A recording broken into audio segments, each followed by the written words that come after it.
background noise at some point because today's Saturday and I'm actually home, so there might be a bit of background feedback. So I'll be sharing my screen. My screen.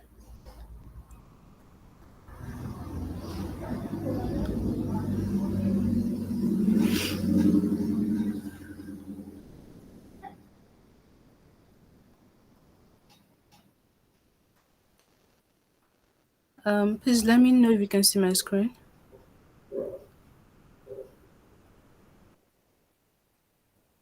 Yes, we can see it. Okay, thank you so much for that feedback. Okay, thank you. As much as possible, I would like this section Yeah, to I be can see it. interactive. Uh, yeah, okay, thank you so much. Um, so career development, data science specifically, and what I'll be talking on today. The agenda will be CV development, interview preparation, and how to develop your portfolio basically. But before I start, I would like to dive a bit into what data science is and why are data scientists why are they even important? Why is everyone looking for data scientists at this time? Why are they shining? Because I actually took a course myself in data analytics because I'm an human resource specialist, basically majoring in talent acquisition, talent management, and recruitment. And data analysis, data science is important in everything we do for every company. We're still going to go so much into that later. Data science has become one of the most innovative fields in the world of technology, right? And it's not just about shaping this present time, it's about the future and it's about creating a high demand for skilled professionals. If you are fascinated by data, which I believe you are, that's why you are here today. If you are fascinated by emerging technologies and AI, you aim to build a career in this field, then I think we should be having this conversation. This conversation is this is the right place to be, and this is the conversation you should be listening to at this time. Data science, in its most basic form, I think to me, is a discipline that uses scientific technology, scientific methods, system algorithms, and processes to extract meaningful knowledge and insights from raw data. And data scientists are the ones who unlock the true value of the data. I mean, why are they actually shining at this time? It's not enough.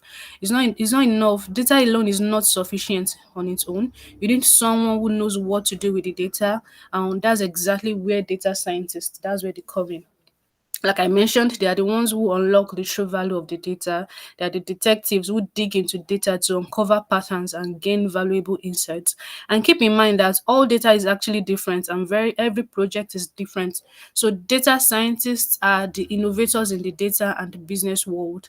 They are responsible for turning raw data, turning the unprocessed data into knowledge that can be used to make better decisions and discover hidden opportunities. Data science is a versatile field that uses many different techniques to extract value from data, like I already mentioned. Okay, moving on. Just to make sure that everyone can still hear me. Can you hear me?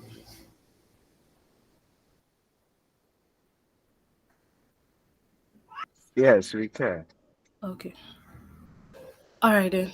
Um, how data science, this is just like a background to where I'm going. Is better is good to understand. I know I'm speaking with professionals, but mind my amateur knowledge, right? But it's better to understand the basics. Why data is important. Why data science is important. What you can do with data. Why are why are data scientists, data analysts, why are they required in every organization? So I'm trying to build a background. So just bear with me, right? How data science and AI are used in businesses. Data science and AI play a very major role in the transformation of business across a range of industries. In fact, I would say across all industries, they offer a variety of benefits and growth opportunities. And some of them are, they reduce operational costs, they increase sales, with probably targeted marketing. They improve profitability, in the, identify weak points in the business, automate business processes, globalize logistics, manage a business from a single central location and monitor it with dashboard. A lot of benefits, um, um, um, a lot of ways, a lot of benefits and growth opportunities to um, to explore in that area. Okay, so let's go through some known companies that you will likely recognize and how they use data science at a high level. Telecommunication companies such as MTN, Globalcom, for example, they use data science to enhance technology, to enhance network performance and customer experience. They forecast network outreaches, outstage, and ensure uninterrupted connectivity for customers. Also, data science is a key component of search engine, such as everybody uses Google, right? Google's algorithms provide millions of users with accurate and personalized results by analyzing users behavior, search patterns and relevance of content, right? And this is gotten from data, from raw data, right? Companies like Uber, also like Bolt, they use data science to automate warehouse processes and optimize driving routes. If anybody uses Google Map, sometimes you wonder why there's traffic. How does Google know that there's going to be traffic in this area? How does Google know that, this area is free? That's what they do. They analyze data on inventory levels and other volumes, and product demand. Right. Moving on, please feel free to stop me at any time. Like I mentioned, I've not really gotten in deep into what I have for us today, but feel free to, stop me at any time to ask questions. And I'll be asking questions too, because I already mentioned that I would like for it to be very, very interactive. Okay. Data science core concepts. Data science is about, and okay, maybe I'm going to ask this question later on. I would like someone to enlighten us on the meaning, the difference, the meaning of data science, data analysis, and data engineering. Like, what's the meaning, what's the similarity, what's the difference, right? But data science core concepts.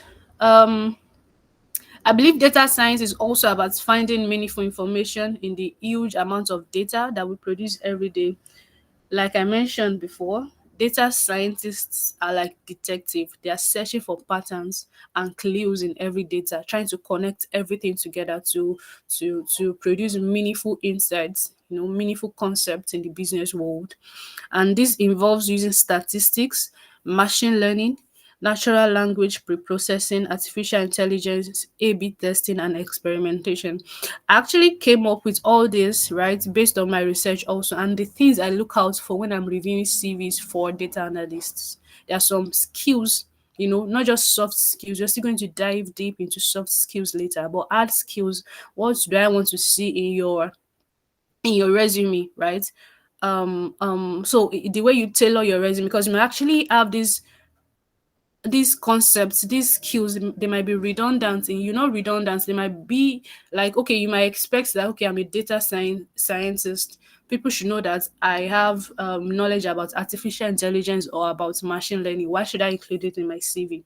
Right. So that's why I'm actually detailing all these concepts that are very key to take note of.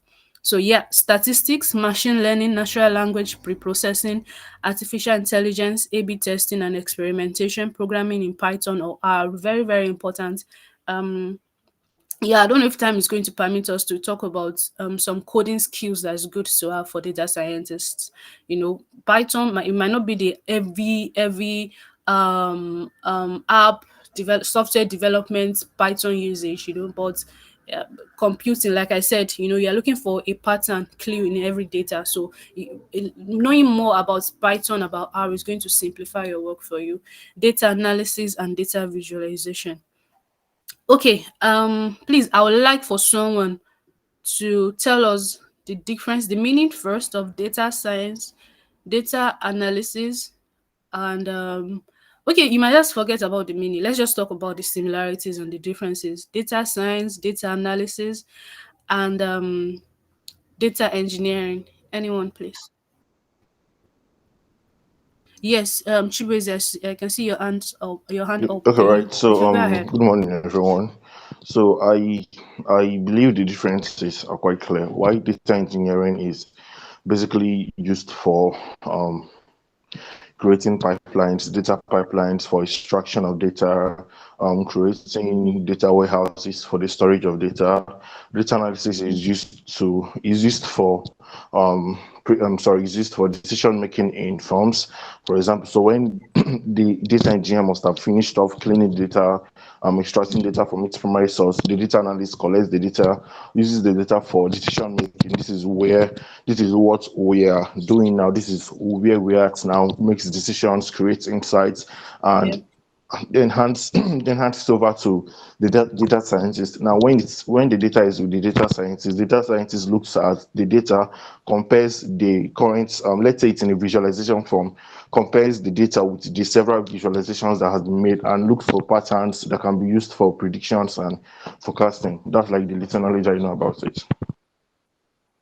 Thank you so much, Chibweze, for that. That was so insightful, and that's spot on. Anyone else? Does any other person want to try?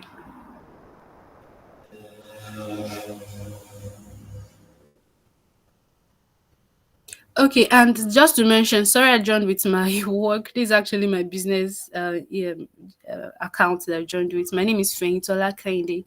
My LinkedIn profile too is also Fehintola Kende. I'm going to drop some my name later, so we could probably connect after air. Right. Any other person you want to try? Just want to Okay, Supreme Olainka. Can you go ahead, please? Good morning, everyone. Sorry, I'm not actually contributing to the, but I have a question. My question Okay, is: please you go ahead. said programming in Python or R. Hmm. Please, which one will Yes. you recommend? Will it be R or Python? Well, it's both are okay. So I'll answer your question, but let's get down to why coding is actually important in data science. But just to educate you a bit, the two are kind of similar, right? If you start with Python, it's very. I just feel like companies are tending. The world is tending towards R now, but it would be good for you to have fundamental knowledge about Python, right? So if you have knowledge, if you have in-depth knowledge about one, to pick up the other it won't be difficult. So you can start with Python. Python is a very, very good coding skill or data science skill to have. So you can start with Python. Right, thank Thank you, you. ma'am. Okay, you're welcome. Let's move on. Okay. Um like Chibweze rightly mentioned, data analysis is about it consists of the exploration, cleaning, transformation of data in order to discover patterns, relationships, and insights, right? And I also mentioned data visualization, and data visualization also is a way to represent data visually in order to facilitate communication and understanding. Data scientists use visualization in order to communicate complex information clearly and intuitively. Yes, data scientists can convey patterns, trends, relationships in data by creating interactive charts, graphs and visual representation. That's what this is just talking about. Example of data science: statistics in healthcare. In healthcare, for example, doctors or medical professionals, they will use statistics to compare the effects of, let's say, a drug to a placebo, right? The doctors will compare the data of two groups, one that received the drug and the other that received a placebo, right? And then look at the results. The statistical analysis allows them to determine whether or not the drug is effective. So they're going to place two results side by side, and that can be done. That's a work of a data scientist, right? Another example is face recognition and artificial intelligence.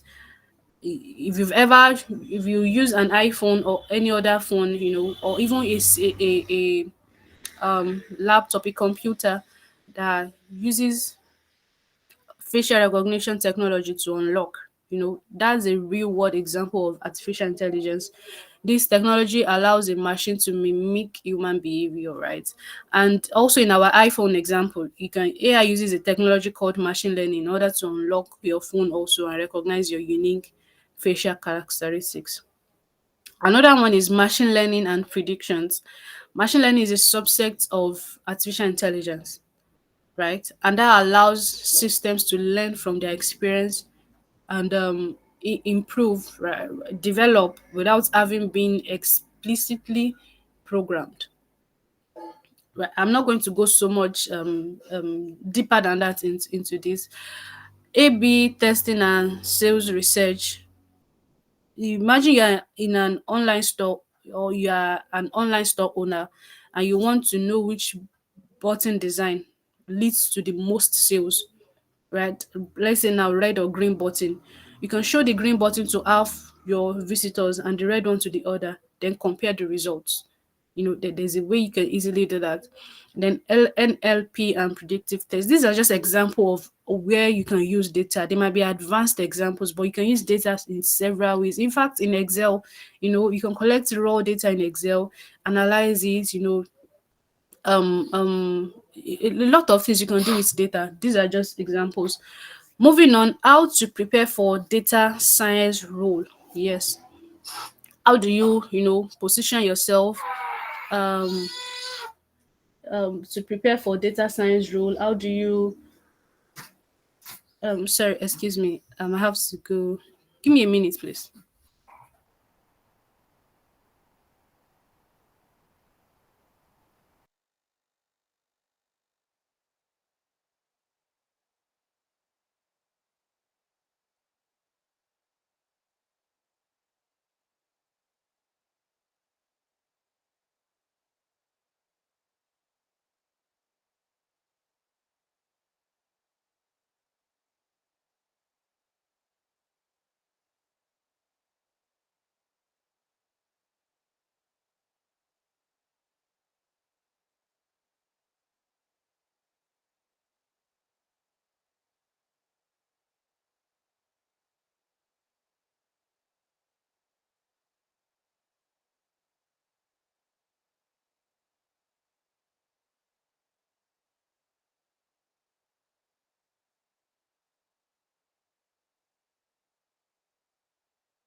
Okay, so sorry about that.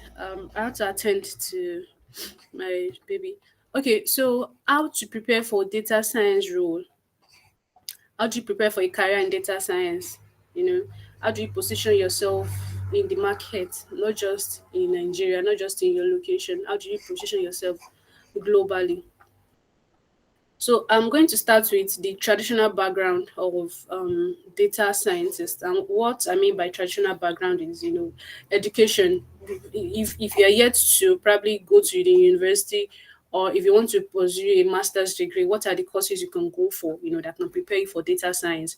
Doesn't mean you need those, you have to, have this educational background to be a data scientist, but let's start from there. To prepare for a career in data science, regardless of the specialization you want to go into, you should build a strong foundation in the data science concepts. And to embark on this journey, acquiring the right education or skill is essential.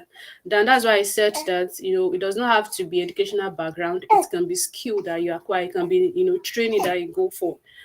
Right. We will go through the required educational background regardless in data science and AI, or the knowledge you must have to enter the field. We will also differentiate between must have and nice to have skills. Then we will look into the importance of practical projects on your resume, as well as how to create a data science portfolio, which is very, very important, having a portfolio that can show your work. And also, we finish off this section with the importance of being prepared for data science interviews. Right. Okay. the traditional background of data scientists, if you're going for a bachelor's degree for data science, you can study something like statistics, computer science, mathematics, econometrics, physics, engineering, and biology. Yes, there's bioinformatics for biology too, and sorry, and I mean biology with bioinformatics, with the rise of genomics and computational biology, especially computational biology. Many graduates from this field also they can transition easily into the data science field, because some of you might be wondering why biology. For master's degree, you can go for a master's degree in data science. A lot of universities, especially universities abroad, they offer this in data masters in data science, in computer science, in business analytics, in statistics, in applied mathematics, in operations research, in economics too, econometrics too, and like I mentioned, bioinformatics. Okay, what skills do you need as a data scientist to lay a solid foundation for your career? To lay a solid foundation for a career in data science, and yes, in data science, it's beneficial for you to have the following skills, regardless of your educational background, right? Fundamentals of statistics, fundamentals of machine learning, A/B testing and experimentation, NLP and AI basics, programming for data science.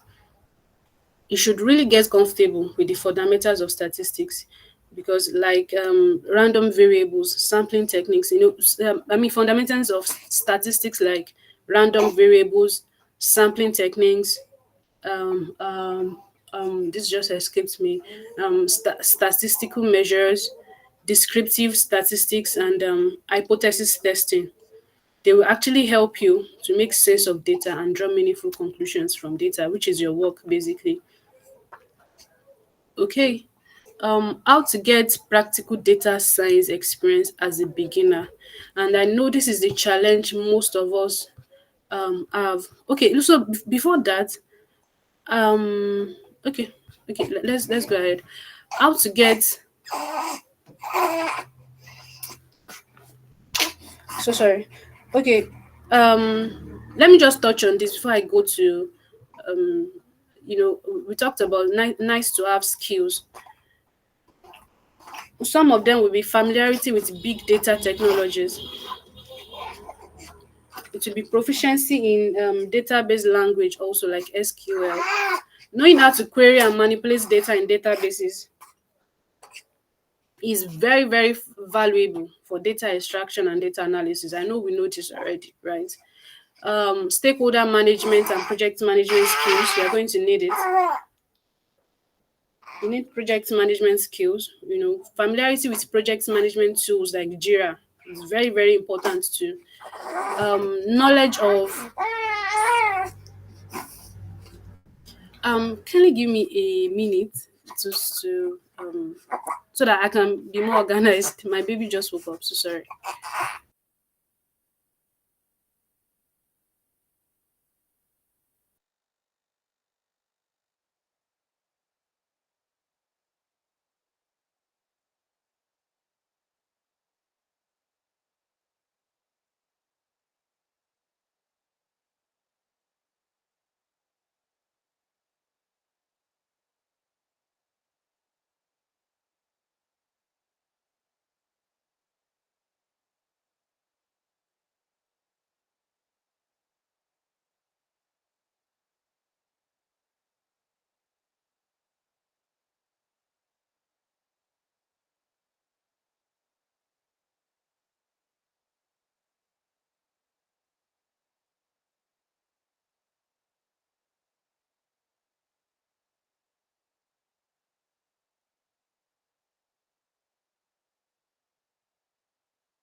Okay, I'm back. So sorry about that.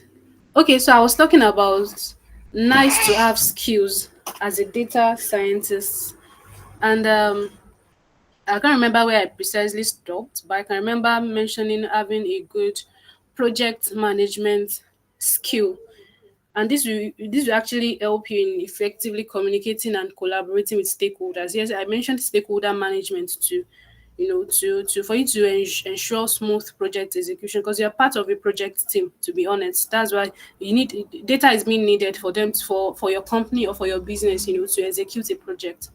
So you need stakeholder management and project management skills, right? You also need familiarity with project management tools like Jira. I think I mentioned this already. You can use Jira to enhance your project organization, just for you to compute very well and take management capabilities. You're also going to need technical writing and presentation skills. Presentation skills is very, very important because you're going to communicate your findings to stakeholders, right? Being able to communicate complex concepts effectively and thoroughly through technical writing and presentation is highly valued. Your work won't speak for itself, in that sense. Well, your work can speak for itself in some areas, but for you to actually take management capabilities, for your work to be known, you need that presentation skill. You need to be able to analyze and let your table, your presentation graph, let it show your dashboard, let it be able to show relationship between this and this, how to present, all those. I'm very sure you understand what I'm saying. Also, you need um of course, the word has gone cloudy, like we usually say in my company. Cloud computing skills with platforms like Azure, AWS. You're going to need that also. Okay, what other skill? um yeah, basically that. If I remember any later, I'm going to chip it in. So I would just suggest focusing on developing a strong foundation in the fundamental skills, but also continuously expand your knowledge, and expertise in these additional areas that I just mentioned. These good, nice to have skills that I mentioned when I started with project management, technical writing, and all of that.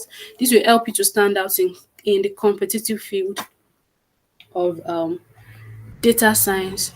Okay, how to get practical data science experience as a beginner. Um, like I was saying, like I wanted to say, I know this can be the challenge of most of us. Companies want to see recruiters like myself, hiring managers. You want to see on your profile what you've done before, right? And most of us, the mistake we make is waiting for paid jobs before building our portfolio, before getting hands on with data, right? You can get data online. Like I mentioned, I've actually taken data analysis course too before, though it won't be as advanced as probably what you guys have done, what you guys are doing. But I have experience with some of these things. And the data I usually practice with, I get them online. I can just say federal government data. I just want to, it's raw data.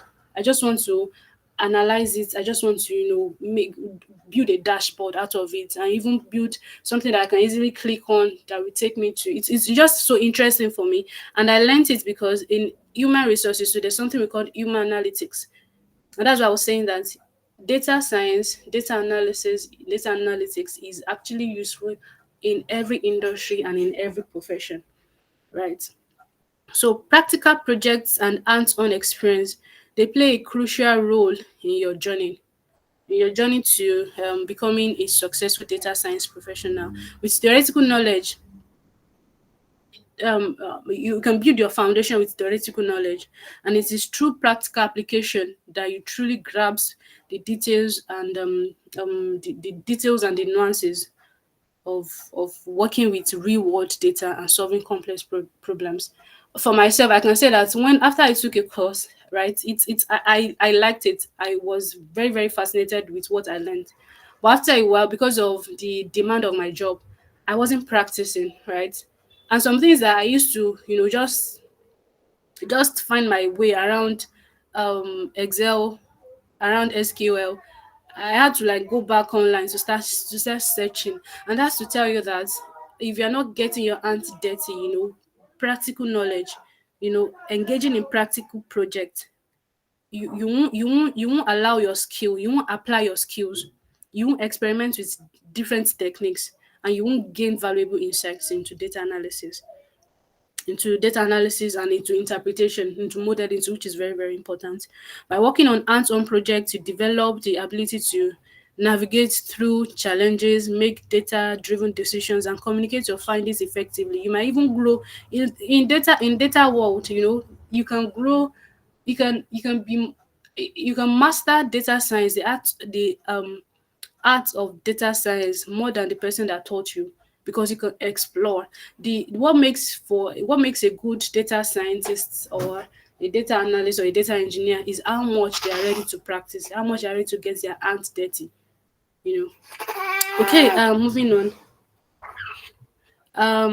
How to build your data science portfolio. I can't stress the importance of this enough. This is very, very important. You do not have to have a paid job for you to have a portfolio. You can be a beginner and still have a portfolio. Creating a portfolio is a very, very essential step in establishing yourself as a competent data science professional. Let's start distinguishing between a data science professional and a competent one. A portfolio, because a lot of people, trust me, are data scientists by mouth. Everybody now, they are claiming to be data, because something actually happened. I was working with a company. We need senior data scientists, to be specific, senior data analysts. And I'll see a very fantastic profile on LinkedIn. I'll be like, okay, this is my model CV or my model resume. Let me just reach out to this person. There's this practical session that we have, just to test your knowledge of basic things, basic knowledge that data scientists should have. And a lot of people are fumbling, right? A lot of people can't even get past that practical session. And that's why I was stressing the importance of getting your hands dirty, practical knowledge, building a portfolio. You know, well, yeah. So a portfolio is going to serve as a tangible representation of your skills, your expertise, and um, it's going to serve as a representation of your expertise and the project you've worked on. Of course, that's what a portfolio is going to do for you. So focus on showcasing a diverse range of projects that highlights your expertise in different areas of data science. When building your portfolio, you should focus on this. You don't want all your projects to be in exploratory data analysis. For instance, you want one project to be in machine learning. Do you understand? Not that you can't have projects in data in exploratory data analysis, but you want, because there are several concepts, and that's why I took my time to mention the concepts of data science before. You want to have diverse projects that you've worked on under data science. You want some projects to be under machine learning. Another one can be NLP, like I mentioned. So include projects that demonstrate your proficiency in products, data science, in statistics, in machine learning, or probably you want to major. If you want to major in a particular area, there are still several concepts under that area. So it's your duty to browse, to do research of what the comprehensive knowledge that is needed in this field, and that's going to really stand you out. You know, each project should clearly outline the problem statement, and that's when I was talking about presentation skill. You don't have to stand in front of the board, or you don't have to speak, you don't have to talk before you have a good presentation skill, right? So you can outline the problem statement, the approach you take. I'm talking about are we following, please? I'm talking about your portfolio. Please let me get a feedback. Yes, we are. Okay. Thank you. So can I get another feedback from someone? Yes, yes. Okay, thank you so much. So your project should outline the problem statement, the approach taken, the methodologies employed, and what other thing, and the outcome, right? The outcome. So even before your hiring manager or the recruiter reaching out to you talks to you, they can easily see how detailed your work is and how organized you are from your probably your yeah from your portfolio, right?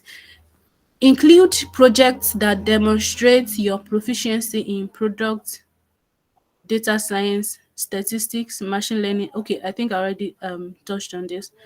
um Highlight the tools, the technology, highlight the tools, the technologies, and programming language that you've utilized throughout your project. Yes, of course.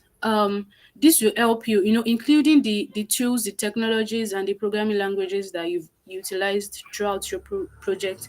Is going to help potential employers. It's going to help recruiters understand your technical proficiency and get a an idea of your skill set, right? So always try to include that. Don't just put your portfolio out there and people are wondering, okay, what did you use Python? Did you use R?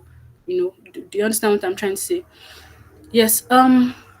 Consider incorporating visualizations, interactive dashboards, or any other means of effectively communicating the results of your project.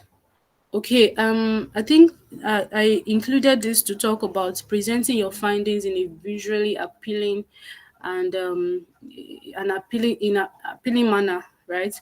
To enhance the impact of your portfolio, and for viewers, employers, hiring managers to easily grasp the value you have delivered through your work. I think I've touched on it a bit. I think you understand that.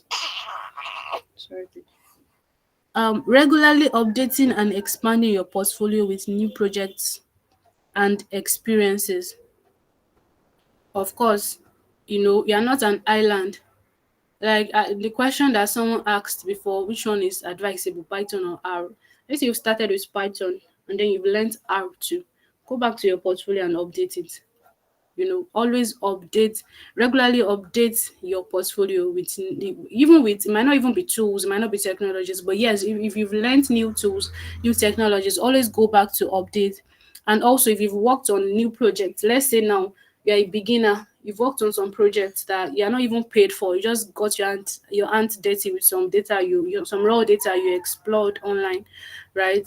And now you are gainfully employed and companies are giving, I'm not saying you should put the company's proprietary data on online, right? But there's a way you can do it that can showcase that you've actually gotten in depth, or you've taken on new projects, right? So updating your projects and experiences is very crucial, and this is not only to demonstrate your commitment to continuous learning, and continuous learning is one of the soft skills that we look out for in a data scientist.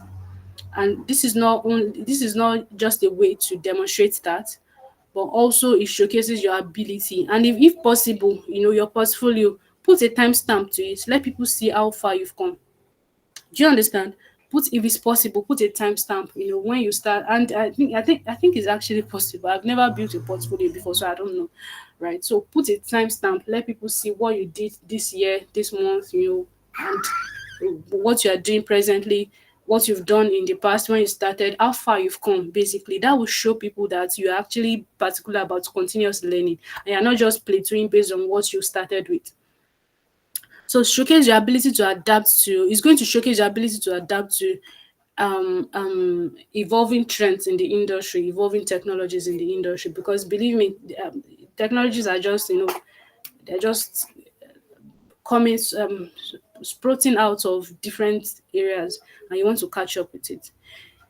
Okay, to round off on portfolio, because I'm actually very particular about data scientists building their portfolio. So to round off, I'm going to say that you should keep in mind that portfolio is your opportunity to make a very good impression and lasting impression on potential employers. It serves as a true testament to your abilities, and it actually sets you apart from other candidates. Put yourself in the shoe of any hiring manager. If you see someone's work, like if two people are applying for the same job, and at a glance you can see how far this person has come, right? You can see what this person have done before, with together with the resume, right? And you can see, and there's another candidate that person is just presenting to you a resume. You can't even see the work the person have done, because I'm an HR professional. I can put in my CV that no, I'm a data scientist. In fact, I've worked with all the big companies in this world. It's just on paper. It's like a barking dog on paper. I can do that and send it out. What is going to, you know, show is my work. You're now giving me a practical or portfolio to even show that I've done this before. And also, I will say that, okay, Faith, please go ahead. Hi, good morning. So I wanted to ask for, because most people that are here are like early career or just transiting to like Okay. data this thing. Where do they build their portfolio, in the sense that is there a particular platform they can use? Because obviously they can't start building websites. They will not have the skill for that. So is there a particular platform people submit to you when it comes to showing their work? Okay, thank you so much for that. You can build your portfolio. For example, GitHub. Are we familiar with GitHub? I want feedback. Oh yes, yes. Yes, so GitHub No, is okay. Um Even start with GitHub. GitHub is one of the I don't rely solely on LinkedIn to source for technical professionals. I go to GitHub, and in GitHub you can easily see the work that people have done. Start with GitHub. Everybody uses GitHub globally. So for people that are not familiar with GitHub, when you are done with this session, go to GitHub and just write GitHub. Try and sign up. It is free. You can easily build your project. You can easily build your portfolio there. Chibueze, please, you're muted. Do you want to ask a question?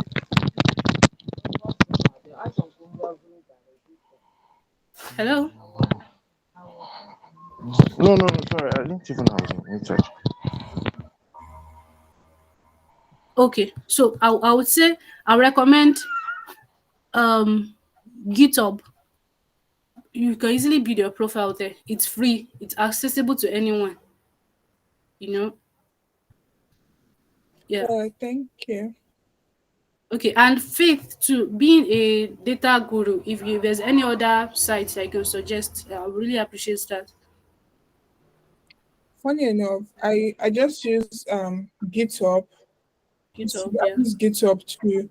I've been trying to do like a normal. I know some people use GitHub IO for the interface, and then they also link it to like the GitHub itself.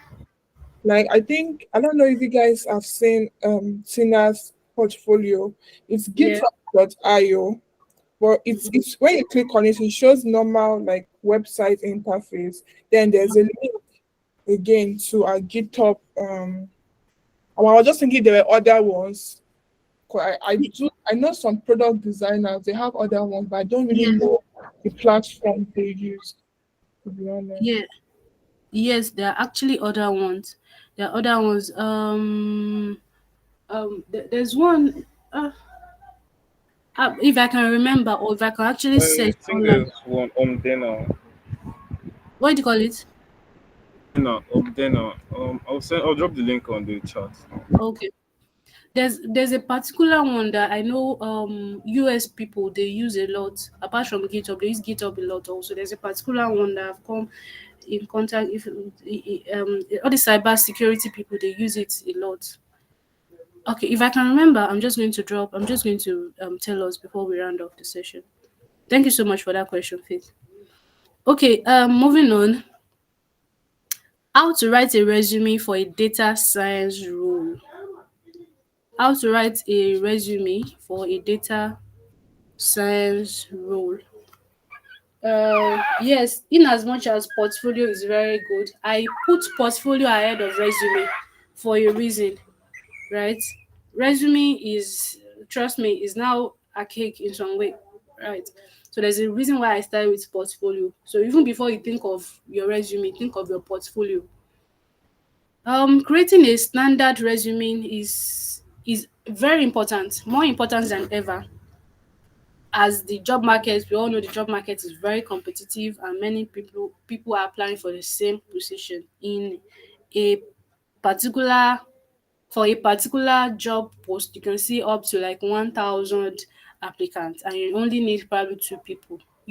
How do you stand out? How do you make your resume um um uh attractive, and how do you make it ATS friendly? There are some people that they write resume, I don't know, they pay for resume writing service, and their resumes are not ATS. What do you mean by ATS? ATS is applicant tracking system. You know, when we collect, like I mentioned, I can have up to like 1,000 application on just one job, on a job post, right? You are not the one sourcing. You might not be the one sourcing through everything.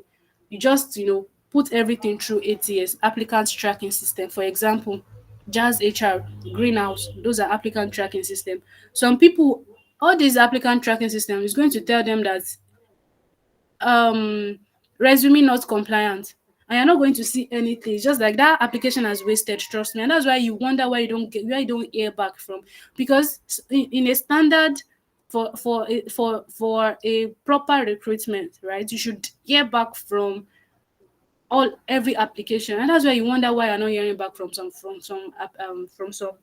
applications that you've made. This is not to say that there are some recruiters that don't get back to applicants. Of course, there are some like that. But if you're applying and you're not even getting a response, an automatic response that okay, your this thing has been received, or you're no longer moving on to the next stage, there's a problem. It might be that your resume is not ATS compliant. And what do I mean by that? Some people even use picture resume to apply for positions. I've seen it. I've seen, if I can't start telling you what I've seen. Some people will scan a hard copy of their resume and send to you. Do you understand? And some people will actually do soft copy, and it will still not be compliant with 8 years. Some people will even pay. I've someone has told me before, like I paid $20. Um Okay, so I'm going to take your question. I paid $20 for this service, and still I'm not hearing back from the applications, right? So these are the things we want to talk about now. Yeah, Supreme, you can answer your question. Before I take another question, I would like to just finish a section so I can take all the questions together for that particular session. Sorry, does that mean that the resume should be in Word format, should be in text format instead of picture or scan picture? Yes, Yeah, I mean, definitely. does that You mean should that the submit resume your. should be... Go ahead. I can hear you. You should submit your resume in as a soft copy, either as a Word document or a PDF, but not as a picture. And there are some what I mean by picture. Some people scan, some people actually, okay, now I can share a site here for you. It's a free CV building site, right? You're just going to enter your details, your name, your phone number, your address, and all other things, your experience, your education, and it's going to generate a CV for you, but it won't give you the option to download. So what some people do is they take a screenshot of it because it's looking so good on their screen. Do you understand what I'm saying? The website has already generated a CV for them, so they are just going to take a screenshot of it and send and use it in their application. It is not going to work. Could it work? That's just the honest truth. It's a soft copy, and some of these free building sites, they are going to tell you to pay. There's even someone that's currently studying in in UK. The person is studying, and there's a free CV building website in the school. I think Buckingham University also. The person used it, sent it to me, that okay, this is CV, because whenever someone is telling me, oh, they're having issue with application, they can't hear back from hiring managers and all of that, I usually request for their CV just to scan through and see, okay, what can be better, and I just educate them on what they can do better, right? This person sent it to me, and I'm like, okay, this thing you're sending to me is not, number one, it's not PDF, it's not even picture, it's not JPEG, it's not PDF, it's not what, everything is just confused. Like I didn't understand it. So I ran it through my 8 years, and I saw that it was writing not compliance or something like that. So we're still going to get much deep into it, but let's look at some step by step guide on how to write a resume for a data science role. Okay, the first thing I will mention is that crafting a captivating and unique header or summary. Start your resume with an informative and how do I put this? Informative and attention grabbing summary. Let your I'm not sure if I included a template in this session that we can just see, but craft a captivating and unique header, and that comes, or summary, and that comes after my name, blah blah blah, phone number. And let me touch a bit on this also, please. I see some people not including their phone number in their resume. Nobody's going to take your phone number and toast you in that sense. Probably that's what people are doing in late recruiters in late 1990 something, but nobody's going to pick out your resume and start. Maybe, I don't know, maybe you've had experience. I was working on a role this week. I'm looking for a project manager from one of my clients, right? And I saw a very good CV. Someone actually recommended the person to me and shared the CV. Of course, I'm not going to ask, after someone has recommended you, sent your resume to me, I'm not going to ask that person again for your number. And I should see everything. I need to, yes, the person's email was there, but it was quite urgent because I asked this person for a referral, a recommendation. And that's something we do also in the recruitment world. Good people know good people. So I asked this person for a, so that comes with, I'm going to get back to this later. Build your connection, build the right connection. Good people know good people. Some people are not good. They are just opportune, right? Opportune people might know opportune people too. Right. So if there's someone like that even they are not good, but you've interacted with them before, you've built a relationship, they can easily mention your name and they can easily refer you. We're going to get back to that later. So I saw this person's CV. I was about to shortlist my this the qualified or the relevant candidate and send to my client. And I saw, and this message drops on my LinkedIn. The person sent the resume to me and it caught my attention. Like, okay, good. I just wanted to schedule a very brief phone call immediately and just talk to this person. If I'm going through email, you might not see the email ASAP. Email, I might start request. It doesn't even sound right. I'm requesting for your phone number. I don't know. I don't. Maybe it's just me, right? Maybe some other person is. I don't know. Maybe someone else is going to tell you that it's good not to include your phone number, maybe. But for me, I think you should include your phone number. You don't include your house address if you don't want to. You can just put Lekki, Lagos. You can just put Shomolu, Lagos. That gives, and if I'm looking for, let's say I'm looking, is a junior role, right? And thank God, Faith already mentioned that people here are beginners. Let's say you get a data science role for companies that want to pay very little, but you're not after the money, you're after the experience and building your portfolio, and you just need probably the salary they want to pay is going to pay your tea fare and feed you in a day.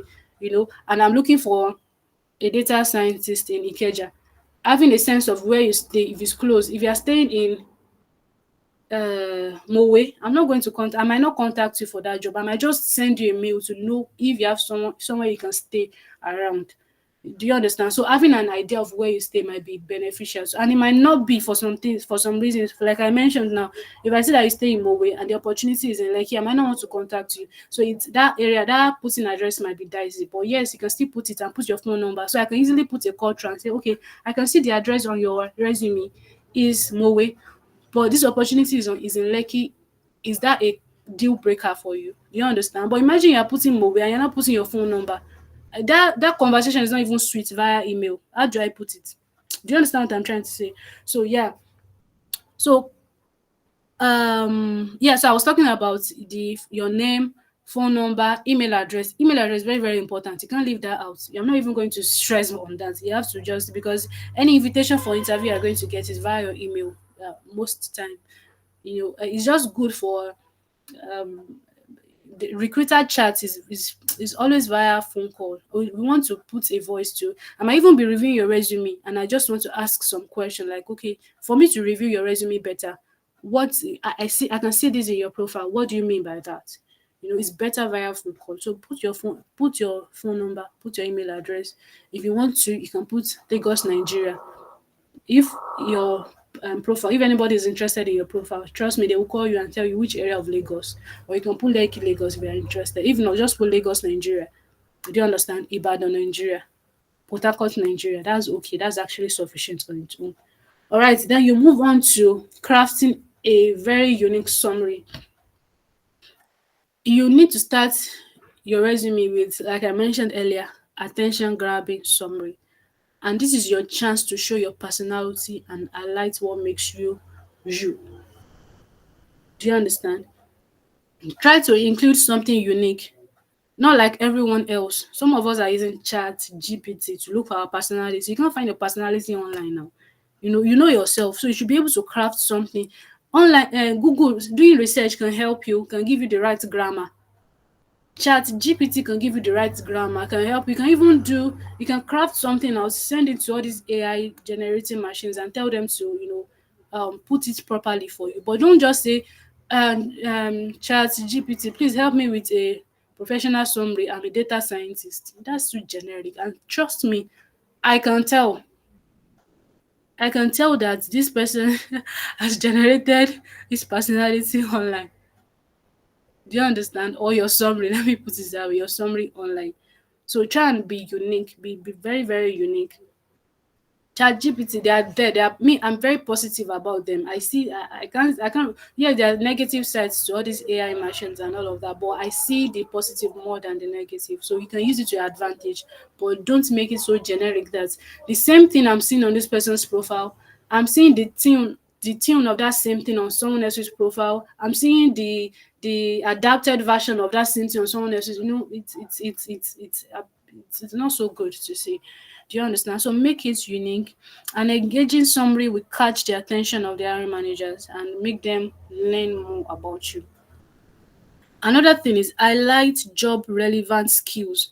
So please follow how you might have another way of building your resume, but follow my step to step guide. This can actually help you. After you've learned this guide, you can now adapt it to suit your person or to make it more interesting and more attention grabbing and more appealing to the eye. But this is how it should be normally.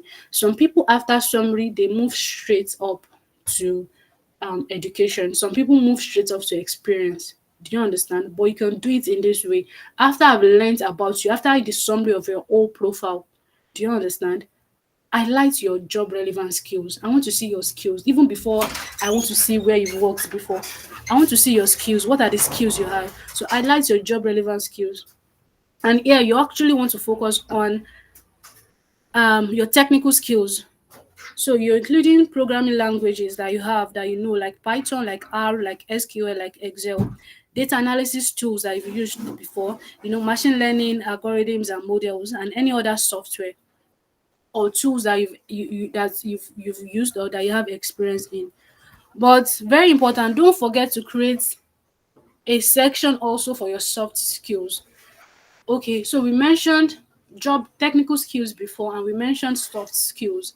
So they are different. I don't like people modeling it up and I don't like people putting it all together.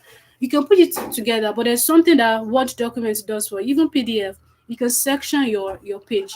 You can section your page into 3 sections, into 2 sections. So in a way, there's a way you can put everything together, but you're going to section it, and everybody's going to know that you're talking about technical skills and you're talking about soft skills. Don't forget soft skills like your communication skill, like we mentioned before, your project management skill, your problem solving skill, and your teamwork.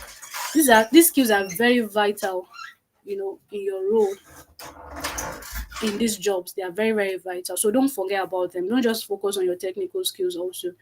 um Always include, see, for data, let me give you some expo. For data, no matter what, either you're a data scientist, data analytics and data, I think they fall under data science. I don't know. Myself, I don't even understand that part yet. But for a data scientist, maybe Faith can educate us on that later. For your in as much as you're dealing with data and you want to build your resume, please don't forget, never forget project management skill. Put it there. Either you think you have it or you don't. Trust me, as a data scientist, you have it. It's really, you might not just know that you have it, but you have it. So always put it there. And if you are doing interview also, speak to it. Tell them, I've managed this project. What does that tell you? Now this person knows that, okay, there's project management in data, this thing. Do you understand? Try not to mention only the soft skills. You know, 99% of the CVs I see, they forget technical skills also. They just put communication. I'm a good communication communicator. I'm a good teamwork worker. Things like that. Include things that describes you. That include something that describes you in particular to make yourself stand out.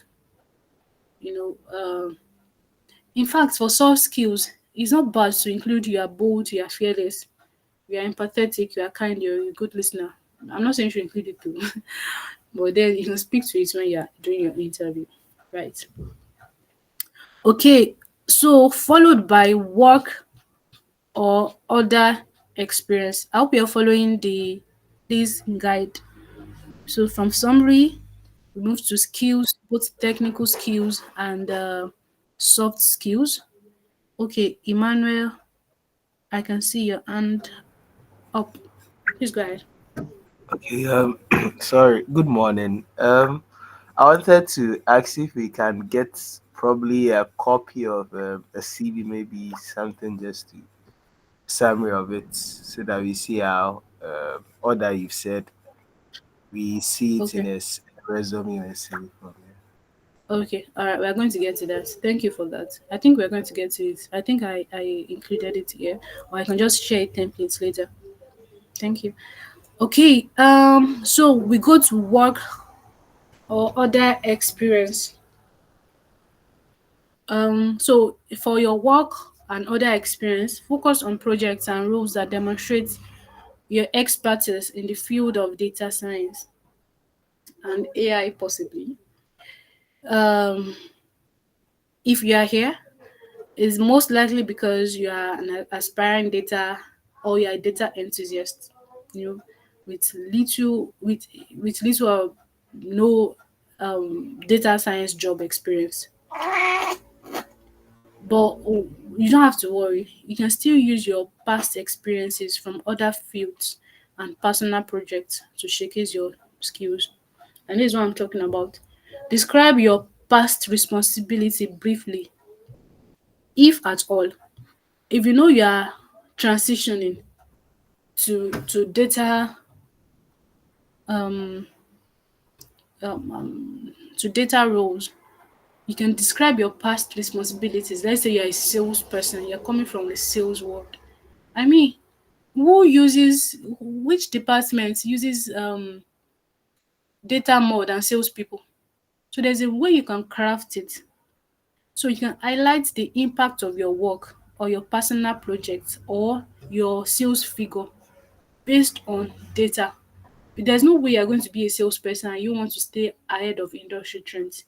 You want to do your research. What are you doing when you're doing research? What are you doing when you are researching industry trends? What are you doing when you are trying to know which products sold more last month, which one is selling right now? What are you doing? You're using data.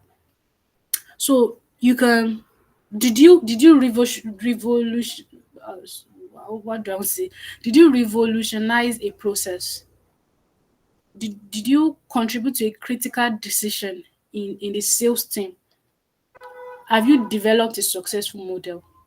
So we can quantify your achievement whenever possible to show the value you brought to the table. So if you are not even saying data, you can focus on the achievement. What you are, don't say sales manager or sales associate and saying making phone calls to potential clients, um doing field work.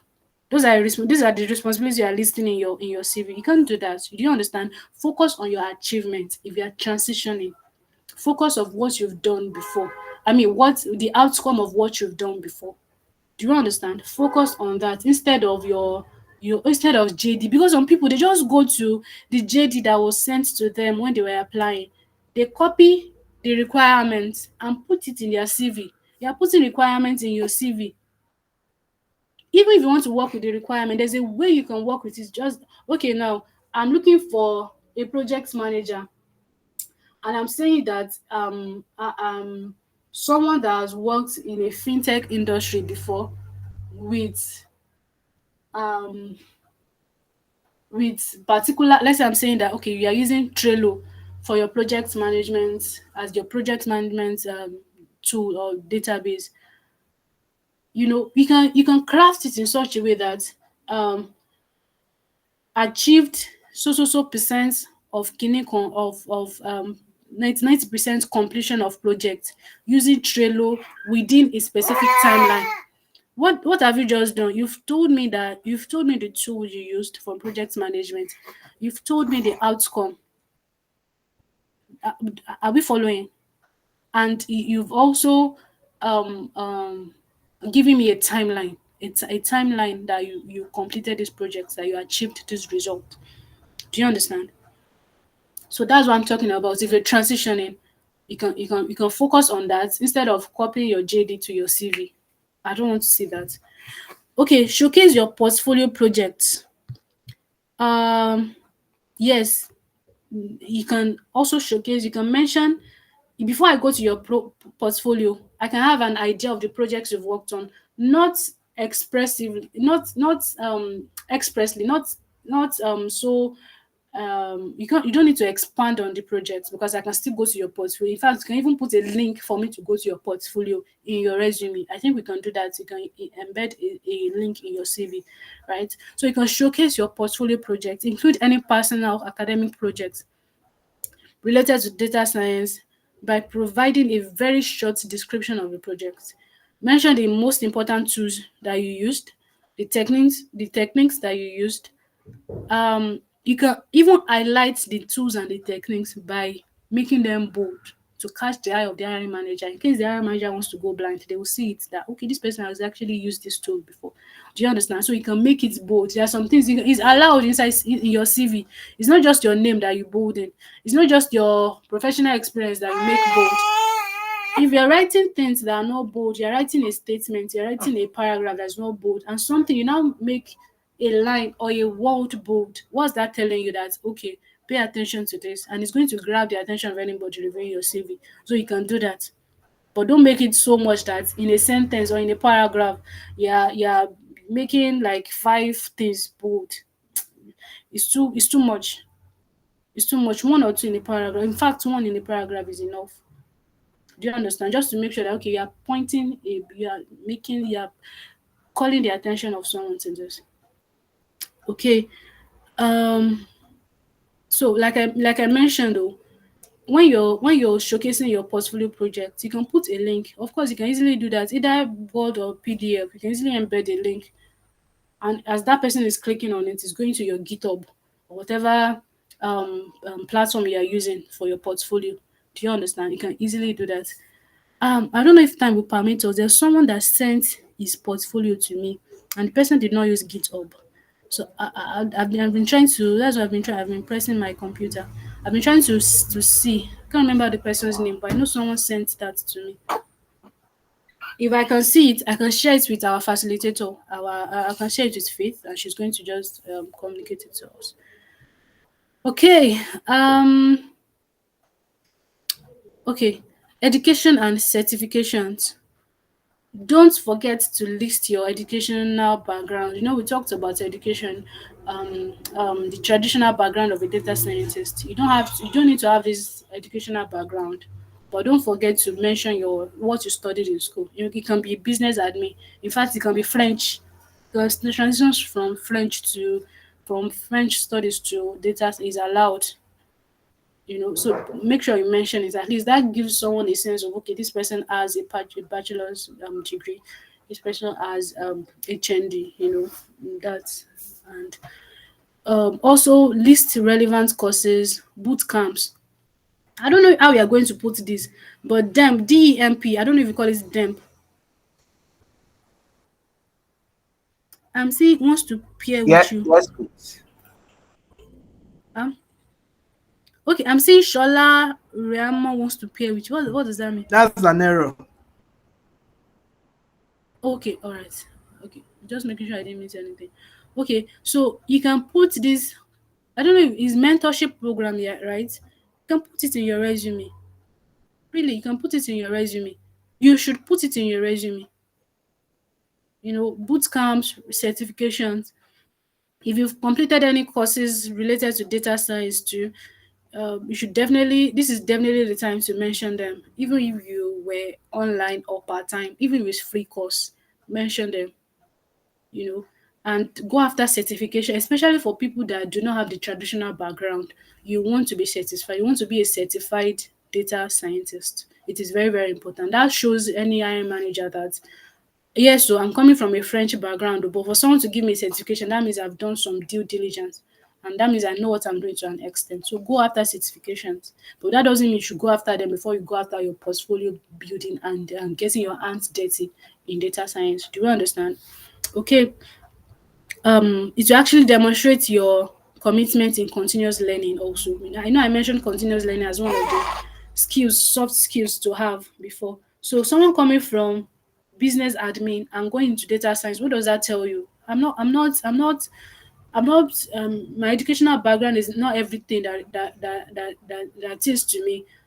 I'm improving myself. I'm putting priority on continuous learning. Sorry, babe. I'm putting priority on continuous learning, you know, and you are motivated to learn more in this field. Okay. So sorry, my baby is part of this class, so pardon us. Okay. Keep it short and clean. Keep it short and clean. In the case of a CV, of a resume, um, typically less is more. Yeah. Um, so a well organized, easy to read, and short resume is often key to your success. Hiring managers, let me tell you, don't let me tell you this. Hiring managers are said to spend about 3 to 15 seconds scanning your CV. So believe me, cleanliness is the key. They will scan. That doesn't mean they are going to review. Don't get me wrong. Oh. Before you start labeling recruiters, I'm not saying they are going to review your resume under 15 seconds. What I'm saying is they are going to scan to even see is this relevant or not. There's a way you can tell if I'm hiring a data analyst and I'm reviewing a sales manager CV, and there's a way I can tell if this person is transitioning from sales to data science, and the person has tailored his or her CV to showcase data science. So scanning, trust me, I can scan a CV in less than 10 seconds and see if I want to review it or not. Scanning is different from review. Please don't get me wrong, right? So cleanliness is the key. Keep it to maximum of 3 pages, please. It's okay. I don't want to see a 5 page CV. In fact, if you can, keep it to 2 if it's possible. But I recommend 3. keep it to three because you want to mention the summary, and you want to use a good font. You don't want to use one funny font that people are just going. Font matters too. Scanning through a CV, the font, sorry, the font matters too.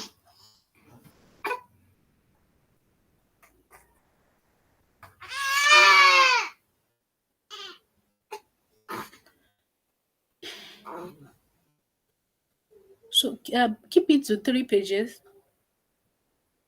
unless you've had a very long and distinguished career in tech with many related previous jobs. That's when you should do 15 pages. Even with that, you shouldn't even do more than 3 pages. So as a beginner, now your CV shouldn't be more than 2 pages. To be honest, it shouldn't be more than that. Use bullet points or enumeration, or yes, you can enumerate, you can point out, you can number. Don't number, use bullet points instead. Use bullet points and avoid technical jargon as much as possible. You can include your technical jargon under skills, but when you're talking about your achievements, there's a place to use technical jargon, there's a place to use technical words, and there's a place to, not all technical recruiters have technical background. Trust me, not all. I've been there also when I started this. I didn't have any tech. In fact, when you tell me,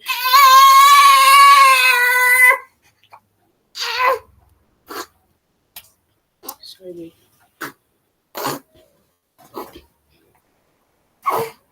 I'm so sorry about this. When you ask me about, uh, when you give me a JD, I started as a technical recruiter. So if you give me a software developer job description, I have some people steady that I used to go to, like some developer friends that I will go to and ask them, what's even the meaning between React and React Native? What's the difference between React and React Native? What's the meaning of Python? What do they even use it? What is Python backend? Can you use Python for, So not all technical recruiters have technical background. So you want to like make it readable for them too. And you want to communicate that you can be good for the job too. Do you understand? Okay. Um Remember that, like I mentioned, your resume might be reviewed by non-technical individuals, even hiring managers. You can have some hiring managers that do not really have technical background. So make it accessible, make it understandable for everyone, with or without technical expertise. Make it readable, make it understandable for people with technical expertise and people without it. Um, Crafting an effective resume is an art, and is about showcasing your skills with your unique background and experience. And as a junior or as a beginner, as a junior data scientist, the focus of your resume should be on your achievements, or your certification, and or your education. For someone that has had relevant educational background, that should be the focus. Your achievement, achievement in terms of, if you're transitioning, let's say you're transitioning from customer support, you know, the focus of your resume should be on your achievement as a customer, as from your past experience, right? Or your I mentioned something else apart from achievement. Achievement. Okay. I know I mentioned education. I mentioned three things just now. I can't remember the third one. Okay, but education, achievement. It should be on your education for people that have had a relevant educational background.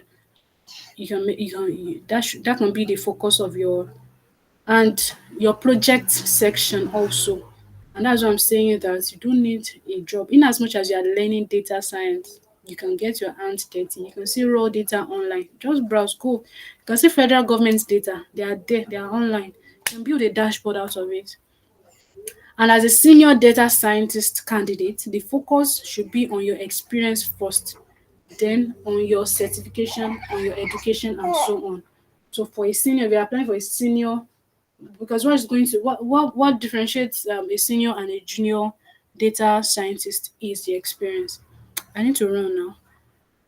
Okay, so um, here is an example of a resume which you can use as a reference to build your own resume.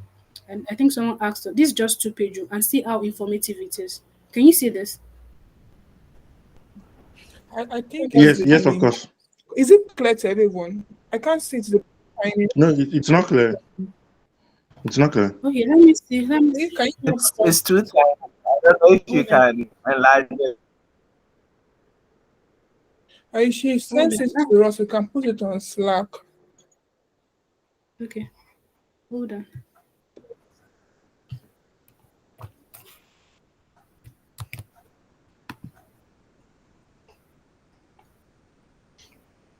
Okay, I can't send a picture. Can I send a picture on Google Meet? No, if you can save it on Google Drive, then send the link No. to here. It will be okay. Okay, I can just after this class, right? Yes, But please. let me just expand a bit for it. Can you give it? Can you send it to me on LinkedIn, and then I will Okay, download it and put it in the class. okay, okay. Let me do that.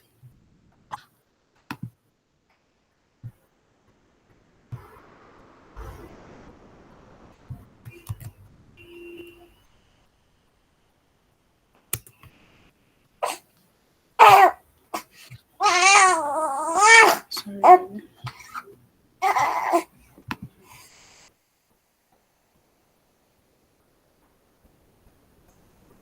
Have you seen it, Faith?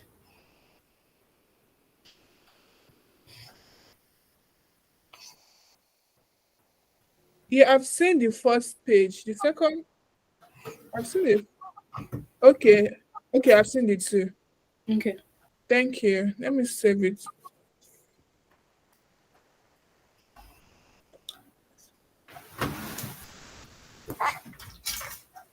Sorry. Almost done. We're almost done.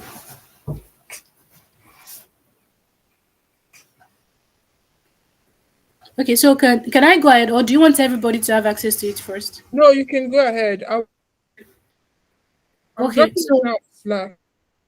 okay, okay. So can you see the name? Canada. That's the location. The LinkedIn. In fact, you can even include here your portfolio. So you can just put portfolio and embed the link here. You can put your LinkedIn page see here. Do you understand? Before the summary, that's what I'm talking about. Your phone number, your address, your LinkedIn, your portfolio link to. So you do a summary. So this person said a data metro with 5+ years under my belt. I've danced with AI, machine learning, and advanced analysis learning. This is a comprehensive, I'm a visionary leader posted. You can read it probably when you have access to it. Poised to dazzle in any advanced data science and artificial intelligence. This is a comprehensive. If you review this, your expectation is high because you want to see or you are impressed. You want to see what this person is actually talking about. This is not a CV that you scan through and you leave. No, do you understand? It's of course it's a senior CV, but you can follow the format. That's what I'm saying. So the person, remember we talked about summary to skills. So the person actually puts skills as the last thing.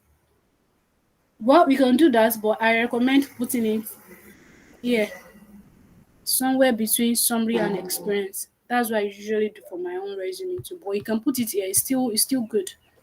It's still good. Then go to experience and see the formatting. See how he made bold something. See the spacing. This is good to look at, to be honest. And this will be compliant to, and in as much as not a picture, in as much as I Faith, I sent a picture to you. You're not going to apply with a picture. The person I saw this online. I was just going through a list of CV formats that I can use for the purpose of this class. And I didn't want to use any of my candidate CV because that's not professional. So I just saw this online and I took it.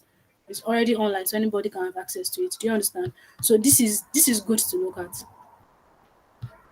to be honest. See skills, SQL, Python, Spark, R, um, Stata, Scala, MATLAB. And after that, independence, time management, collaboration, those are soft skills under it.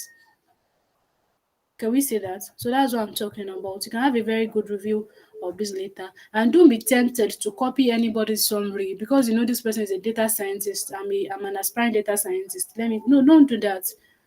Don't do that. Look within yourself and craft something out. It will be unique to you. Trust me. Okay. How to search effectively for data science jobs. How to search effectively for data science job. You will need an effective strategy that works for you if you want to successfully search for jobs to apply for. Because yes, there are a lot of things happening now. The jobs are not as readily available. Doesn't mean they are not readily available. They are not as readily available as they used to be. So you need a strategy.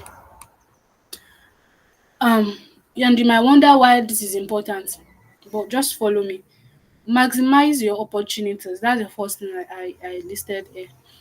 Good job search strategies help you maximize exposure to job opportunities. Ma- Before I go to that, there are things some people do. Imagine someone transitioning from customer care job to being a data scientist, and you know, knowledge is profitable to all. A particular recruiter is now posting for the same organization, or not even the same organization, the same recruiter is posting a customer care job and a data science job. You now have two CVs. You're using one to apply for customer care, you're using the other one. That means you've not transitioned. Well, you're transitioning, you've not transitioned. It's good to do that. Maybe you want to be feeding yourself before you eventually get the data science job. It's okay, but don't be doing it to the same recruiter. Or you can even message, if you want to do that, message that recruiter and say, okay, I'm transitioning, but if you still have a customer care job that I can do pending, it's okay. But don't let them be seeing two profiles. One is Adisa Olamide, the same Adisa Olamide, the same phone number, the same email address, two profiles. What does that tell you? So please don't do that. Don't do that. You can use the same profile to to reach out to a recruiter and let them know what your intention is. It's possible. Or just stick to, that's why I say, okay, well, develop a strategy that works for you, basically. Maximize your opportunity. You can increase your chances to find hidden job opportunities by actively networking. It's not everybody that posts. Some people just put it on their LinkedIn page that they're hiring for their company. They don't go to, so if you go to jobs under LinkedIn, you might not see it as a vacancy. It's just on their page. So you want one of your strategy to be to maximize your opportunity. Go to people's page. Just always scroll. People that are looking for jobs. Some people that are looking for jobs, they spend more time on Instagram than LinkedIn or than job websites. Well, it's your choice, So, but you can use online platforms to your advantage, and you can maximize the opportunity. Make yourself stand out from the competition. With the increasing popularity of data science roles, the competition for the jobs, they are very real. Competition is real and it's very fierce. You can differentiate yourself by tailoring your application to the specific company and role. Highlight your relevant skills, highlight your experience, and demonstrate a good interest in both the company and the role also. Build a strong network. Networking is a very powerful tool for any job seeker. You can definitely create connections by engaging with professionals, attending industry events if you can. If you don't, please, if you can't, please sit at home and do your thing online. You can get your job online, trust me. Also, extend your knowledge. Um, if you're searching for a job, this can actually expose you to a wealth of industry knowledge. In fact, you come across some companies I've not heard of before. You come across, when you review the job description, you see some requirements that you do not have, and that can help you to pick it up. It might just be something that you just need to read about, and they ask you, do you know about um uh data J, for example, and you're saying no, and data J is just something you need to read about, and it's very relevant. It's even minor to what you know already. Do you understand? So when you job search, even though the job is not your it's not the perfect fit for you, maybe they're looking for 10 years experience, but you are seeing the requirements. And if it's something you can't even pick up now, at least you have it, you've heard of it before. If someone mentions it to you, you won't say, okay, no, I've never heard of it. Do you understand? Um Okay, boost your online presence. I know I have less than 30 minutes to go, so I'm going to rush now. Boost your online presence. Make yourself shine in the digital world by optimizing your professional profiles on platforms like LinkedIn and GitHub. Showcase your skills, showcase your projects, your achievements related to data. Be online, boost your online presence. You can't be your LinkedIn page should be on point. You might not have so much to put there, but it should be detailed enough. Should be detailed enough. And utilize job boards and networks to discover the hidden job market. Not all job openings are advertised publicly. Trust me. In fact, for some roles that I work on, I prefer to head hunt. I prefer to go after specific people. So you can cast a wider, like I said something earlier that someone recommended someone, you know. So that's I think that's part of um, boosting your online presence. You know. Cast a wider net by actively networking with professionals in your field of interest. Cast a wider net. What we should know who are the um um in Nigeria. I don't know if there's anything like that though, but the good people, the sound data scientists. For example, in Ghana, if you are a Ghanaian, in Kenya, if you're a Kenyan, if in South Africa, you should know in your domain. Don't let me even say country now. In your domain, know the sound data scientists that are there. Network with them. Network with them and engage them if possible. If you go to their message and they're not responding fast, engage their posts or anything they've posted, engage it. That name will ring somehow. I've heard this person's name before. And then from there you can move it to their messaging. It might not even be for you to. The mistake people make is I want to connect with you on LinkedIn, bam, and then the next thing is a sales pitch. You don't even need to sell yourself. You just need to like, oh, I appreciate what you're doing, and an aspiring data scientist too, and I would just like to be in your connection to follow what you do. That's all. Anybody that says that will be like, oh wow, why not? But the next thing is, I'm a data scientist. I'm just transitioning into the data world. Do you have any opportunity for me? No, it's too. I don't even understand what I mean. The time for that will come. The time for that will definitely come. But build your network first, and discover the hidden job market. Okay.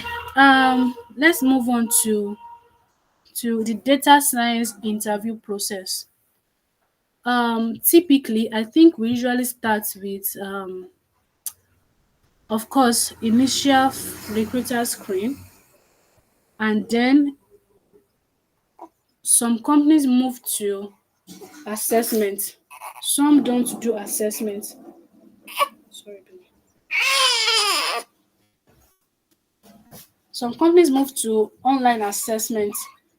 It can be aptitude related, or any form of assessment, critical thinking, just to get an insight into the, especially assessment is basically is most important for beginners, for junior roles or entry level, just to know how, just to get an idea of your IQ basically.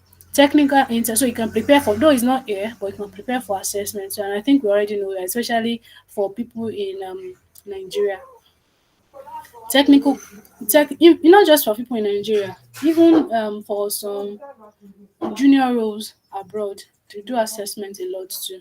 And that's why little wonder all these assessment companies, all these platforms that we use for assessment, most of them are not Nigerian companies. That's to tell you that all these abroad too, they do it. Taking them from recruiter screen, you shortlist the people that have the relevant skill sets, or relevant, that their skill sets, or that what they have is relevant to what you are recruiting for. Then you move to technical interviews, from there to behavioral, and then offer and negotiation. It shouldn't be more than, ideally, it shouldn't, any no interview process should be more than that, ideally. So I'm going to talk about data science interview process extensively now. We already mentioned initial recruiter interview. Initial recruiter interview is just, it's not an interview per se. It's just like a follow up to your resume, to know. And the questions that we usually ask is maybe understanding the number of years of experience you've had, um, your location, why you're interested. If it's a remote job, there's no need for location. Why you're interested in this role, what's your greatest achievement so far, what skill sets do you have. And mind you, when the recruiter is asking you all these questions, be smart about it. For example, now, let's say I've been called by my client to recruit data analysts. So let's say the first set of resume I shortlisted, let's say four of them, the person they eventually like didn't take up the offer, but I was part of the screening process. I was part of the interview process. That means I already know some questions that they asked. So if I'm now working on that same role again and I'm reaching out to new set of candidates, oh my gosh, can you still hear me? Can you Yeah, still hear yeah, me, yeah. guys? We can. Okay. And We I'm can. reaching out to We new can hear set you. of okay, and I'm reaching out to new set of candidates.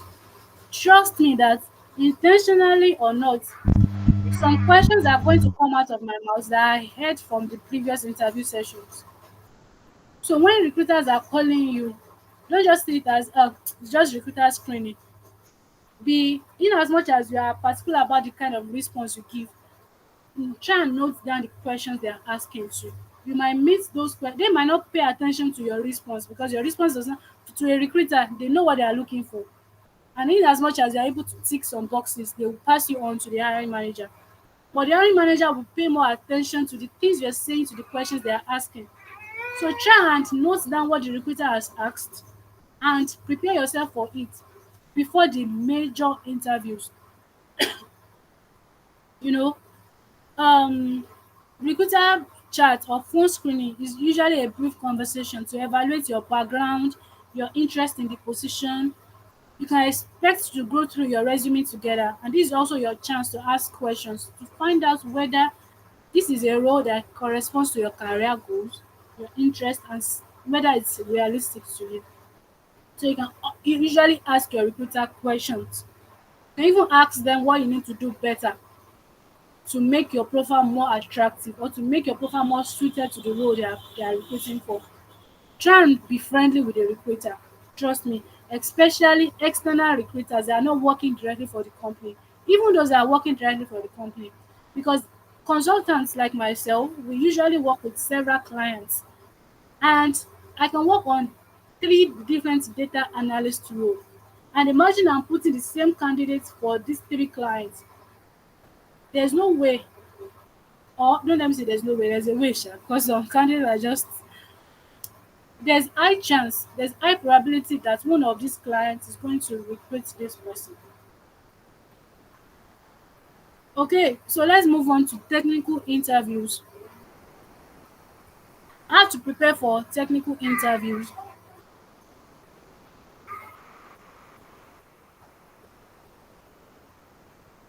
This stage of interview is going to assess your technical skills and problem solving abilities, and it's going to involve demonstrating your knowledge of technical skills, not soft skills now. Of course, when you are talking, when you are answering questions, always try to embed your soft skills, like your communication skill. You don't need to say you are a good communicator before I can tell if you're a good communicator at all. So have it in mind that you want to project your soft skills by not mentioning them. You understand? There's a way you answer some technical questions that your soft skills are being projected, even though you're not saying I'm a project manager. But the way you answer those questions is going to showcase that this person actually has good project management skills. But for technical interviews, you are demonstrating your knowledge of your technical skills. And this helps to evaluate your ability to apply data science techniques to real world scenarios. So don't just be caught up in your technical jargons. Relate it to how you've made the world better, how you've made your company better, how you've made your project better, how you've made yourself better with the data. Do you understand? And this stage of interview is also going to delve deeper into your technical knowledge and expertise. They may include discussions or even whiteboard sessions if it's going to be physical. It doesn't even have to be physical. You can include your whiteboard session in a virtual interview too to assess your understanding of statistical concepts, machine learning algorithms, your any technical skill, no matter what you're applying for. I mean, this is beginner, okay, so you might not really.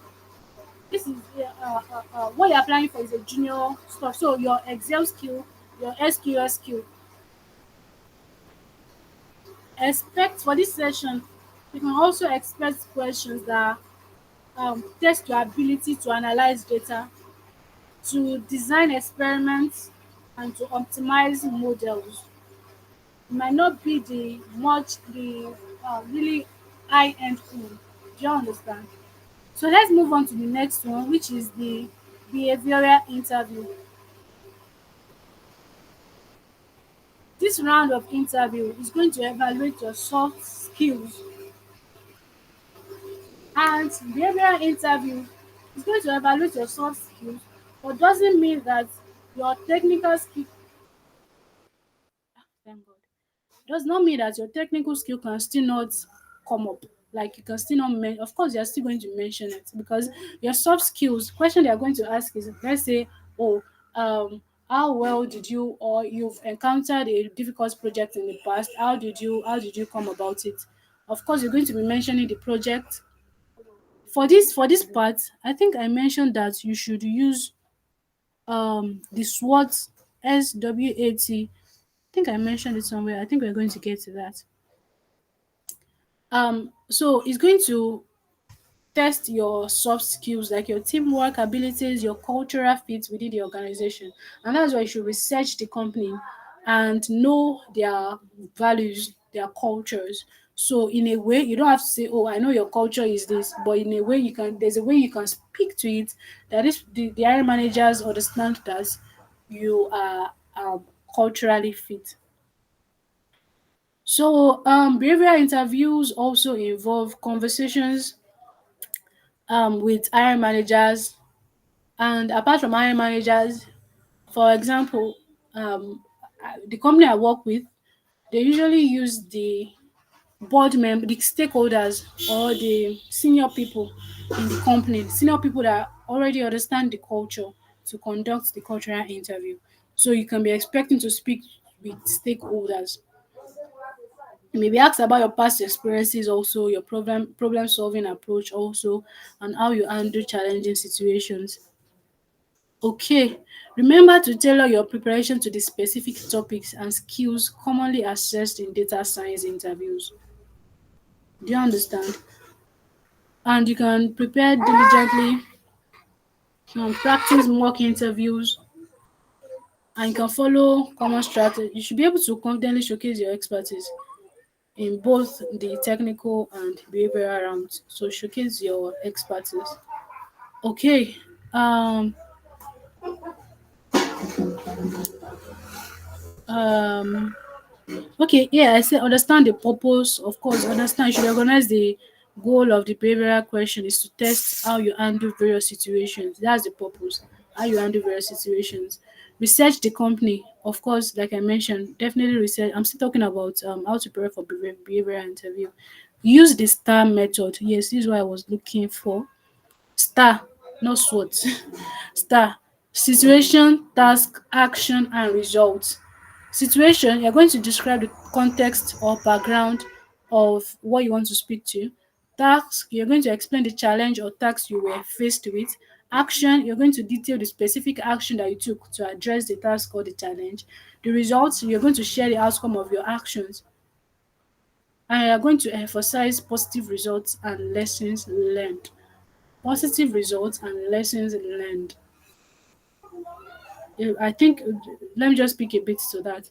What you achieved, what was positive, and then the lessons you learned from the things that could have been done better. So you don't need to measure on well, so what I could have done better. You can just say, okay, what I learned, and this improved my this skill. This improved my this actually taught me this ability. Do you understand? Okay. Um okay. Review your work history or relevant projects. Prepare most common questions. Practice mock questions. Try to be honest. Ask for feedback. You can ask for feedback. Stay positive and reflect on feedback. Prepare questions for the interviewer. Stay calm and confident. Always ask. I think we already know this. Always ask questions. Ask your interviewers questions. How to negotiate your salary. The last thing is salary and negotiation. Research average salaries in the field. Find out the average salary for these data science jobs in your area and your industry. It varies oh, area varies, your location varies. So don't go and be researching dollar if you're in Nigeria, don't go and be researching unless the company is paying you in dollars. Even if the company is paying you in dollars, they might not pay you because the minimum wage in US is different from Nigeria own. And you know that most of these abroad companies, if not for the good ones, most of them they want to like they want to like um how do I put it now? They want to like just what's the word we use? They just want to like pay you low. They want to low budget you in a way. So they want to like pay you low. So but negotiate a salary that makes you feel comfortable and secure, right? Research average. Yes, I just mentioned that. Know what you are worth. Yes. Assess your qualifications, your skills, and your value to an organization. Take into account your education to your experience and your unique skills. And you can use this information to determine your market value. Know what you are worth. Even if the company is not paying you your worth, but you know what you are worth, it will help you. Right? If your first job is not going to pay you your worth, know what you are worth and put an amount, put a range, not a particular amount, put a range to what you are worth. So when you are and what you are worth is based on, like I mentioned, your experience, your education, and your unique skills. And that can show from your portfolio. Right? Be ready to negotiate. Don't shy away from negotiation. Discuss other benefits also apart from salary. Try and understand. Some people just discuss their net pay, their take home. It is good, but discuss other benefits, like 13th month, like HMO, like pension, other perks. Even if there's other perks. So try and understand and don't shy away from negotiation. Be ready to negotiate. If a company is asking you um if you want to, some people when they ask them what's your expected salary, some people just be like, oh, what's the range the company is offering. It's good, but there's a better way to put it. Put it like this, like, okay, um my expectation for this role is this, but I would like to hear what the company is offering and I'm open to negotiate, because my major focus now, especially for a beginner like you, is to contribute, is to gain experience and contribute to the growth of any organization. Do we get that? I need the feedback, please. I need feedback, please. Yes.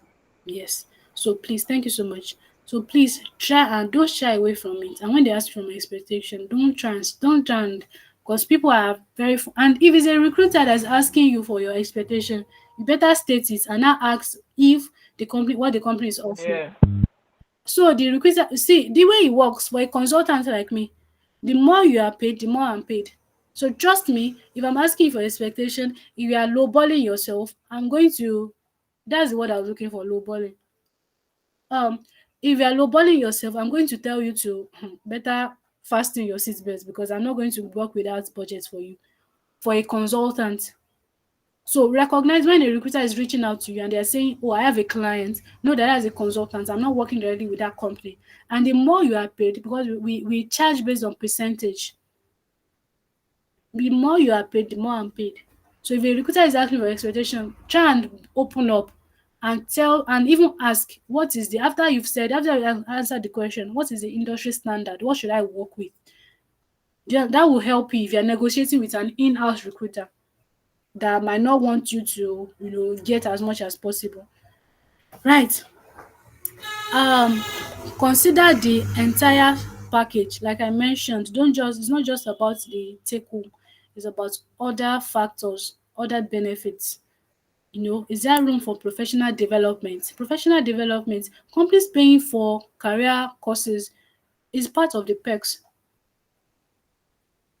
Do you understand? So you're going to consider the total value of the job offer and how it aligns to your career goals. If you need guidance, ask for it. If you are unfamiliar with negotiations, get help from mentors or career advisors. You are under a mentorship program here. Ask for your mentor. What you can even ask people what you are worth. You can reach out to a recruiter. Just that some recruiters are generally busy, because trust me, it is not always easy, especially for the busy types, to review people's salary and people's resume and tell them what they are worth. But you can take your chance. You can reach out to some people. They might not be not. It's not every season that recruiters are busy. So you can reach out to some and ask them that, okay, what if you are to negotiate? This is your resume, this is the experience you have. You are applying for a particular job. What should you negotiate for? Or you can do the research on your own. Trust me, recruiters, we are doing research and then we gain experience from what companies are offering. That's how we know, basically. So if you need guidance, excuse me, if you need guidance, ask for it. Okay. Lastly, today I'm going to talk about how to navigate the data science job market. I'm going to take questions, but let me be done. I have just like two more slides and I'll be done. So we can ask questions if time will permit us. We can ask questions. The field of data science is not just thriving; they are exploding with opportunities and growth potentials. So industries are hiring, all industries, tech sector, finance, healthcare, retail, transportation and logistics, manufacturing, telecommunication, energy, education, real estate, agriculture, separately, media and entertainment, government and public sector, everybody. Name the industry, they are all looking for um, um, data scientists. I'm going to take two examples. Agriculture. You might be wondering, agriculture, what do they need data scientists for? Data science is used in agriculture to optimize operations. You know that if you want to know how your business is growing, you need data. You need to compute data to see that. To also improve, they also need to improve crop yields and manage resources. So trust me, in every industry, data is very important and we need people to work with this data. Um, Before that, I wanted to include complaints. that are hiring data analysts, but I couldn't because I prepared my slide very late. It was late into it was when with Faith I definitely I completely forgot, you know. So I worked with it very late into this morning. So I couldn't put that companies that are, but a lot of companies go online, go on LinkedIn, go everywhere, lots of companies. In fact, do you know if you have interest in, let's say you want to go into tech companies or you want to go to fintech, finance, fintech specifically, or computer software, list out the companies, the top companies in your location. Sorry, the top companies in your location that you know that are online. They might not post their job. Reach out to them. You can start by reaching out to people in that department, maybe head of that. You can see someone like head of data science. Reach out to the person, not even that you need a job. There's a way you can craft it like, okay, I see what you're doing, blah blah blah, and I just want to follow you. Or you can even go direct and be like, I heard that you people are recruiting for data. Someone has reached out to me like that before, and the person is still working in my company, the company I work 9 to 5 for. Do you understand? So you can do that. So list out the companies in your pick a particular industry or industries that are interested in. List out companies in that industry that are doing well and try and reach out. Even if you are not sending personalized message, make sure that you have someone in your connection that works in this company. Make it an assignment. Like make it an assignment for yourself. Like someone in let's say what are they? Someone in InterSwitch. I have two people from InterSwitch in my connection. I have two people from Flutterwave in my connection. I have two people from Bolt in my connection. I have two people from different companies in my connection. Do you understand? Make it an assignment to do that. It will even expose you to some companies are low key and they are paying well. They are paying well more than the companies that have the name that everybody is chasing after. Trust me, there's some companies that are very low key. They are technology companies and they pay well and they hire well too. They hire a lot because they are startups, they are building and they need a lot of people like you to make that happen. Okay, in summary, as we round off, there has never been a more exciting time to start your journey into the worlds of data science and AI. Opportunities, trust me, are growing every day. And thanks to the demand for professionals who have the right skills and rapid advancements in automation, you have the opportunity to leave your mark on this transformative area of data science. So take advantage of this opportunity. Unlock your full potential. Data science and AI, they are the future for those who explore them and use their insights to shape the world. Now is the time to start a career. If you have a thirst for knowledge, practical experience, and an insatiable sense of curiosity, that means you're ready to take on exciting wave. And this is now is the time. Now is the time. I know a lot of people usually say that there are enough, there are a lot of data scientists. How do I stand out? You start, and by the grace of God, you're going to see how you can stand out and how you can optimize what you know, who you are, your personality to change the world. Thank you so much, everyone. This is this is all I have for you today. And let me apologize again for my baby's cry. Uh, This is actually sleep time, so thank uh, you so much. Thank you so much. Oh my God, I'm so grateful. Yeah, Oh, 2 hours. It's not easy teaching, to be honest. We are very, very grateful. you're We've all welcome. learned a lot. Me personally, I've learned a lot. I've seen it's beyond just submitting applications. People will say I've submitted 200 applications. Nobody called me. But it's all Yeah. about knowing, what you've exposed to us, being strategic, aligning with what you taught us now.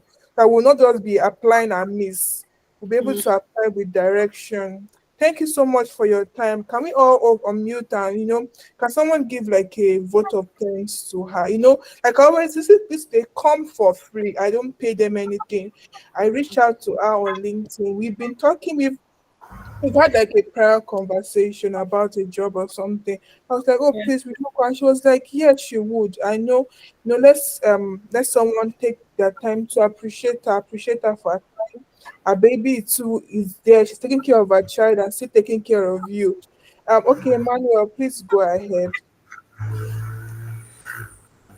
Hello, good morning, madam.